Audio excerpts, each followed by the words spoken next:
Alright, so in this video, we're going to start with this question, right? So, question number 19 of R.C. Mukherjee exercise. It says, how many atoms are there in the mercury vapor molecule if its relative density 6.92? देखो, इसका मतलब क्या है कि अगर मेरे पास mercury के vapours हैं, ठीक है, अगर मेरे पास मर्करी के वेपर्स हैं, तो ऑब्वियसली वो एक गैस की तरह बिहेव करेगा। और हमको पता है कि 1 मोल कोई भी वेपर हो या 1 मोल कोई भी गैस हो, हाँ, उसकी वॉल्यूम होती है 22.4 लीटर। अच्छा जी, अब मुझे बोलता है how many atoms are there in the mercury vapour molecule if it's relative density 6.92। अच्छा, रिलेटिव डेंसिटी 6.92, तो आप देखो रिलेटिव डेंसिटी क्या होती है। रिलेटिव डेंसिटी का मतलब होता है डेंसिटी ऑफ द ऑब्जेक्ट और density of the liquid, density of liquid divided by the density of water, है ना, डेंसिटी ऑफ वाटर। तो हम इसको ये बता दें कि 6.92 और डेंसिटी ऑफ वाटर 1 है, यानी कि इसकी जो रिलेटिव डेंसिटी है ग्राम्स पर एमएल, नीचे भी ग्राम्स पर एमएल। तो अगर ये डेंसिटी रही होगी तो ग्राम्स पर एमएल कट गए होंगे, तब जाके रिलेटिव डेंसिटी 6.92 आई होगी। तो यहाँ से मैं क्या कंपेयर कर सकती हूँ, तो मैं बोल सकती हूँ रिलेटिव डेंसिटी 6.92 है, डेंसिटी ऑफ मर्करी वेपर निकालना है, और डेंसिटी ऑफ वाटर मेरे पास 1 ग्राम पर मिलीलीटर है। तो जब ये इससे मल्टीप्लाई होगा तो आंसर आ जाएगा 6.92 grams per milliliter.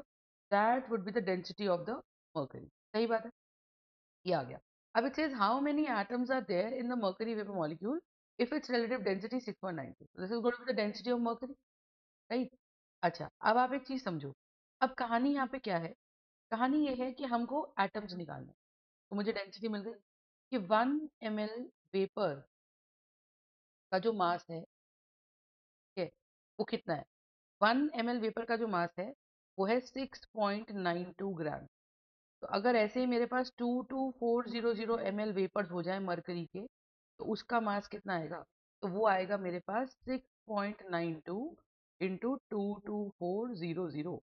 इसको मल्टीप्लाई कर लो तो मेरे पास आंसर आ जाएगा, ये मास आ जाएगा, ठीक है।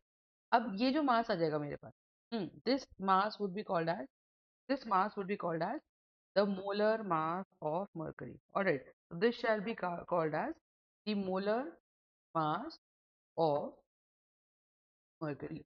तो ये सॉल्व करने पे वैल्यू कितनी आ रही है, just give me a second, मैं बताती हूँ आपको। तो इसकी वैल्यू आएगी 6.92 इंटू 22400। तो ये आंसर आ रहा है मेरे पास 15008, 155008, ठीक है।